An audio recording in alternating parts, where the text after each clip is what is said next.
Next slide. So it looks like we're ready to kick off into our preschool, childcare, and school communicable disease reporting. For that, we have Erin Radke. Erin is our communicable disease public health nurse. She may be very familiar to all of you, and she will be coming forward.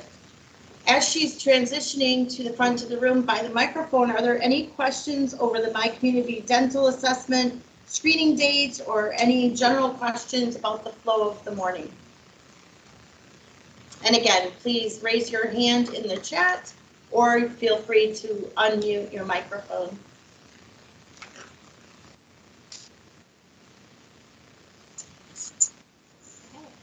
Looking on the screen, I feel like I am testifying, but testifying, this is a unique atmosphere, and this is our first time doing a presentation in this format, so forgive any things that come up that look weird. So again, as Lisa mentioned, my name is Erin Radke. I am the Communicable Disease Public Health Nurse. I've been here for about 7 years now, so 7 falls of doing this, and really what I have to say is not much different from previous years, so just bear with me. There will be some new updates coming as well, so here we go. Next slide, please. So of course, what everyone wants to hear first thing in the morning when they're drinking their coffee is communicable disease. So basically this slide is just the basis for what this whole presentation is about. There are many different kinds of communicable diseases, and it's basically they're spread from person to person or object to person or food to person. Just many different ways that communicable diseases come to be. Next slide, please. As I mentioned, the different routes that the diseases are spread, and all of these you will see on a daily basis in your school, in your child care setting, in your house, at the grocery store, etc. Next slide, please. So the biggest reason for this whole presentation is asking that you help report these diseases and infections. So this is Michigan law that requires schools, preschools, and child care centers to report total counts of specific illnesses to the local health department. In addition, it is also asked that physicians and laboratories report these as well. So at the end of a day, at the end of a week, at the end of a month, year to year, we can see what the trends are and try to mitigate any outbreaks and things like that. This is all part of the Michigan Public Health Code, and it's section or Act 368, and it's quite lengthy if anyone wants to read up on that. Next slide, please. So the reasons for reporting these illnesses are definitely to identify any outbreaks and epidemics and pandemics. As we've seen in the last few years, we had a new disease come to be, which is everyone's topic of the day, besides monkeypox, which is COVID-19. So just definitely want to get ahead of things before they turn into outbreaks. Definitely like to provide information and education for students, families, staff in the buildings, and definitely want to keep you guys doing what you're doing, keep the kids educated. So we want to keep people in schools, we want to keep them in childcare. So that's just part of the reason for the reporting as well. And it just, at the end of the day, each little piece just goes to a bigger piece, and we're able to just do a lot more with that information. Next slide, please. Again, just going over the Michigan Public Health Code. I did want to just talk a little bit about the FERPA, the middle section there. But basically, any information that you provide is covered under the FERPA, which is the Family Educational Rights and Privacy Act. So basically, it's getting information for the idea that this is going to be for the long term protecting the public. So that's basically what that stands for. There's way more information. I'm just not going to go into all of that. Next slide, please. Each year, the state of Michigan updates their little charts with the reportable diseases and conditions. They have them by pathogen or by condition. But basically, there's a lot, about 80 diseases on here. They're all required to be reported to the public health department. And most of these you're not going to see on your day-to-day school and child care setting, but a lot of them you'll see quite often. So this is just a list. It does, like I said, get updated sometimes a couple times a year, and it's basically this list is also included in the back to school. Well, I'll show you later. Sorry, I can't think what it's called. Michigan Public Schools reporting. I'm saying everything wrong. Communicable disease reporting in schools. Oh my gosh. It's also on our website, and I'll make sure that you all have the path to our website too. Well, you probably already do, and it's in the slides. I wish I could do this all over. I can't. Next slide, please. Basically, probably everyone on this call is used to doing weekly reporting, not necessarily sure on all the names or anything like that. But if not, we will definitely work with you to make sure you're up to snuff on how to do this. There's a weekly report that's required, but what this page is saying is please call us if there are students or a staff member with measles, mumps, chickenpox, rubella, pertussis, meningitis, encephalitis, hepatitis, or tuberculosis. Those are things we want to get in front of as soon as possible. And I will go into a little bit more on the reason why in a future slide. What is new this school year is the COVID-19 reporting. We'll go into that as well. There is now a separate COVID-19 reporting slide, and that will be done in addition to the weekly reporting. So, got that to think about. Anytime there's an increase in certain types of illnesses, even if it's like you're noticing maybe one half of a class has flu-like illness, or one half of a certain room has like a gastrointestinal bug, anything like that, we would like to know as soon as possible because we would like to be able to assist with that. So those are things we would like to be called on when you notice something is going on. Technically, an outbreak is defined as, well, I wrote it down, but of course I forgot to bring it up here. But it's basically anything outside of baseline. So anything outside of what is normal, an increase in cases.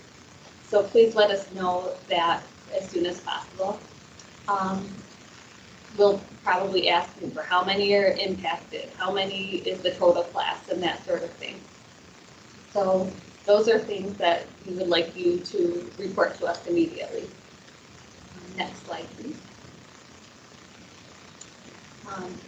As stated, get on your phone. I'm sure they look similar to that phone. And just let us know on this. We're here Monday through Friday, 8 a.m. to 5 p.m. Some holidays we're off, but you probably would be off at that time, most likely too. But definitely the people to call will be at the end of the slides. Generally going to be Sharon or myself, but definitely please do call if there's anything that you're not quite sure is normal. Next slide, please.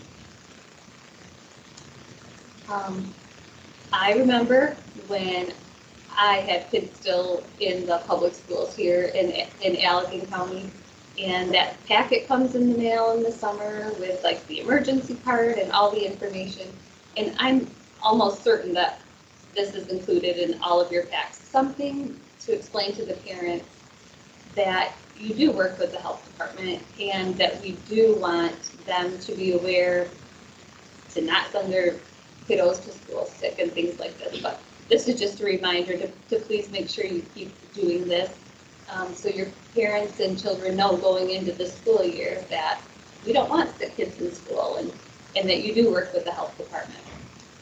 Next slide, please. This is a loose recommendation. I say loose because there's so many variables with each situation, but this is, severely ill. That's going to be just different from baseline. These are just guidelines you can kind of put out there for parents. The fever, there's kind of AAP and American Academy of Pediatrics kind of varies a little bit, and we've seen a temperature of 101 be considered when to stay home, but because so many of our COVID protocols does say the 100.4 degrees, we would just say that would be the temperature to use in general when determining to keep a child home. The diarrhea, the vomiting, the rash, and all of these are general recommendations only. Certainly, it's incredibly important for a parent to take their child in to seek a healthcare professional, especially with all the things going on right now with rashes and sores and certain things like that. So there are certain diseases at the bottom bullet point that does mention a child may need to be excluded. And I think I will get into that in another slide. Yes, next slide, please. This is what I was talking about when I couldn't think of what it was called. I don't know why, I look at it all the time. This version is March of 2022. That is what is on our website, and it may be updated yet again this year. When it does, it will automatically be updated on our website, and we would definitely let you know. Normally, if they do make some changes, you can easily say, please note the following changes. But this is basically your Bible to keep. It's just something that the Michigan Department of Education and the Michigan Department of Health and Human Service co-wrote, and it's just a good idea and good guidelines to keep in mind. Next slide. So basically, within that, there's talks about so many different diseases, but I just wanted to take a minute and talk about the flu. The last few years, especially with COVID in the forefront, flu kind of cases did go down substantially first year of COVID and then kind of going up again. But just please note that the flu or influenza is still out there. It is a respiratory illness. And definitely this is one of the things to report. Usually when these are reported, it's kind of as the aggregate number, meaning total number of cases in the school building or in the child care setting. So this would be in that section. So I did just want to make a quick point that there is something called Haemophilus influenza B, and that is a very serious infection. That is different from the seasonal flu.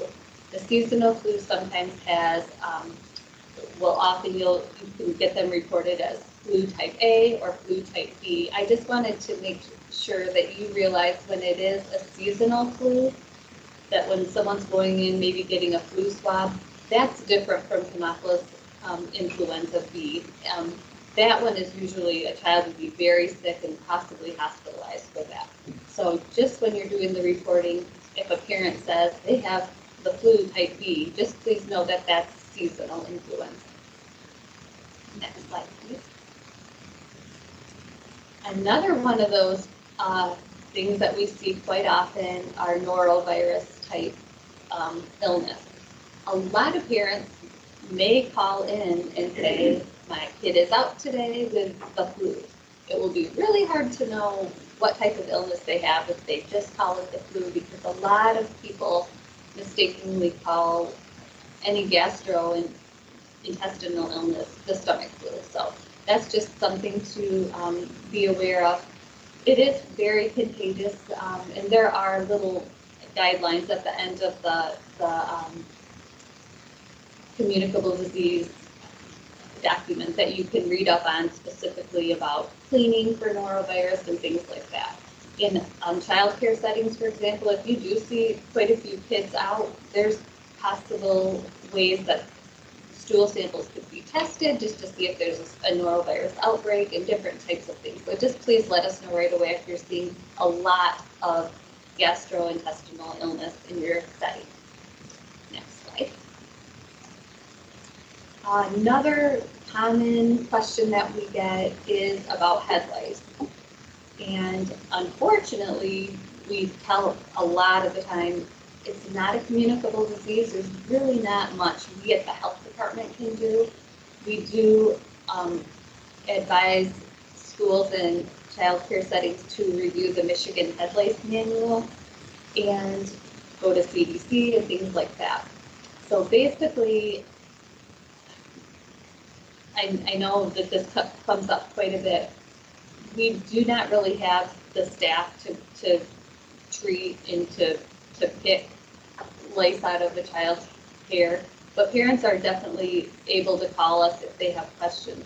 For the most part, if their student is covered by health insurance or Medicaid, their healthcare provider can write a prescription for a treatment method. But definitely if parents are having trouble, treating that, they can give us a call. On occasion, we've been able to see children on a case-by-case basis and help the parent with that, but that's typically not something that we do, and again, not really a communicable disease. Definitely recommend you talk with your school administration to see what their policy individually is on head lice. But for the most part, bottom line is if you do the lice check and you see one, you don't have to immediately send that student home, but do notify the parent and have them provide treatment. Check it at the beginning of the next day to make sure. If you have questions, do feel free to call us for consultation. But again, since it's not a communicable disease, there's really not a ton that we can do. Next slide, please. Can't say this enough. Aside from making sure kids are covering their mouths and noses when they sneeze and cough, washing the hands is really the next best tool that there is, if not the best tool.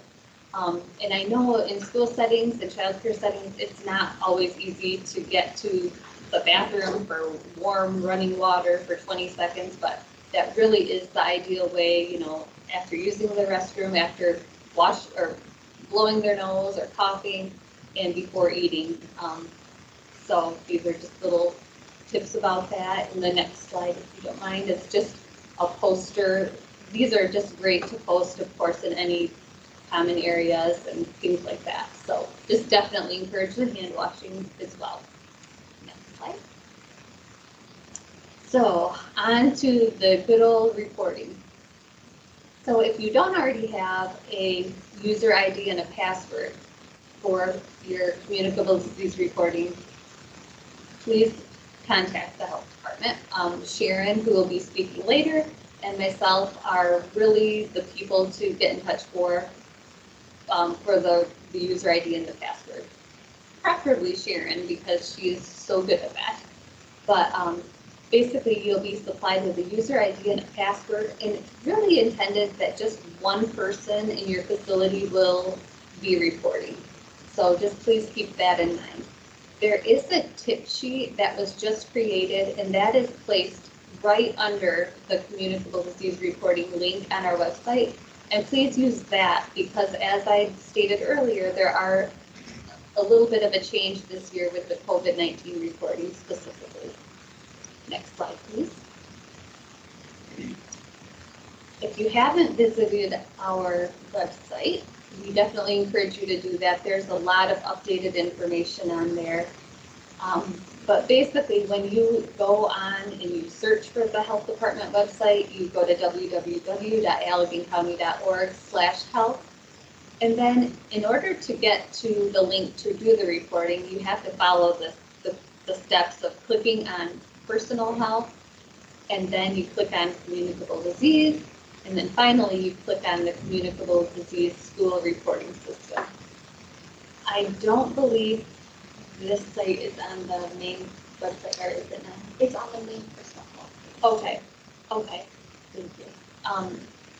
Additionally, you can also find this link just on the personal health page at this time. it's a good idea once you log on to just save that. So the next time you log on, you can bookmark it and just save it for ease of reporting. Next slide, please. This is what it will look like when you do log on, or you click the button. You'll put your user ID and the password, and basically you'll see the little instructions at the top. In the bold print, you see it says COVID-19 cases are to be reported daily. We'll go into that later. And then, of course, school closures due to illness should be reported immediately. I don't think I said that before, but that's another one of the things that we need to know as soon as possible. Of course, if it's closed for weather or electrical issues, that's one thing. But if you're closing down a school or a setting because of illness, you definitely would like to know about that. Next slide, please. The following, I mean, they're going to be like one after another. These are just little screenshots of what the weekly communicable disease report looks like. And again, that tip sheet will help you complete each of these individual sections. Section 1 is basically just your facility information, including the number of students or kiddos enrolled in your site. And it just has contact information on the one side. Section 2, I'm not quite sure why it's not showing up as section 2, but that is the middle part after, in between 1 and 3 is in fact section 2. And that is where you'll put some of the other infections that we'd like to know about soon. And section 3 is where it talks about the influenza-like illness or the gastrointestinal illness. Section 4 just has kind of some miscellaneous things just for us to kind of keep an eye on trends about, you know, fifth disease or impetigo. And if there's other things, you can put them in that other column with a little comment too. Next slide, please. I keep talking about this COVID reporting, so this is just a reminder slide that Emily, who will be coming up next, is the point of contact really for all COVID-related concerns. Next slide, please.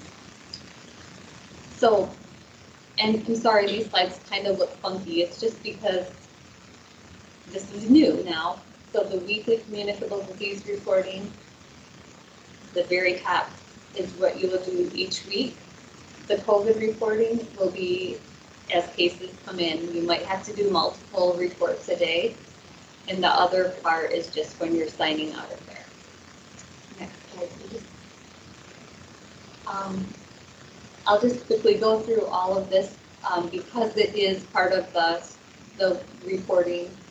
I'll just kind of go through the COVID cases. But basically what you'd be entering when you have a child, student, or in this case, a staff person that has a positive COVID, you would just put their name in there. As you'll note at this time, each of the boxes have a star by it, so they are required that you fill those out. Next slide, please. And I'll just ask, you know, some of these questions, please complete all the sections. In the next slide. There is the section that asks for COVID exposure, close contacts. And all the questions you can see at this time have little asterisks, which means they do need to be completed. In the future, we're saying we want these all to be completed at this time. We're going to be taking a look, as this is new for us, this is one of the features that, you know, they're really wanting us to do statewide to kind of look at trends and get reports and make sure our county is matching this county and things like that to get all this information. So we're really at this time asking you to complete each of the boxes that do have an asterisk by them. Next slide, please. And again, these are the rest of the COVID report with all of these boxes to be completed as well. In the next slide. And when you are done, you will do that with your arms. I hope not. The goal is, of course, isn't to make you just constantly be reporting, but we just really do like to know in as real of time as possible what's going on. Now, if you do forget to report at Friday and you're just excited to get home and you forgot to do the weekly report, you will get that reminder email that comes, and please get that turned in as soon as possible. You're not able to go in, unfortunately, and add, because if you start adding, it's gonna look like you're adding for last week when really the report will be for this current week. So just please, if you forget to report, just send it in an email format to us. Erin, there's a quick question. Okay. Abby asked if she's understanding the COVID reporting correctly. SharePoint is no longer being used. Okay, so I'm not sure if you heard the question. There was a question about SharePoint not being used any longer if we have this format to report. So true and false, we would like you all to use this format to report the COVID cases and enter the close contacts. However, we still will have the SharePoint. And it's so tricky to know what each school is doing or what each childcare setting is doing and who has access to the SharePoint. So at this time, we are still asking to report to the school reporting website with the idea that Emily most likely will be entering more information on that SharePoint site if that would be helpful for more information to be put on there. But for the time being, and to answer that question, please use the school reporting to report all COVID cases. And Emily might speak to that in a little bit as well. So I'm not trying to dodge the question, but I think Emily would be better to answer that part. Next slide, please. I think I kind of already mentioned this. If you forget to report, next slide. And then, yeah, again, we just really do depend on you because you're one of our biggest sources of information, and you've got the kids that we hear about and the people that we care about. So we are really just hoping that we can get this a good system in place where it's easy and it's not a complicated system. So definitely appreciate all that you do. Next slide. Just some resources that we have, and of course, call us as well with any questions. As I'd mentioned before, we're a small team. Like Sharon and I will be doing a lot of this. Emily with COVID, and she's got a lot of team members here too, but we definitely just want to make sure you feel comfortable reaching out to us with any of the questions that you have. I think that concludes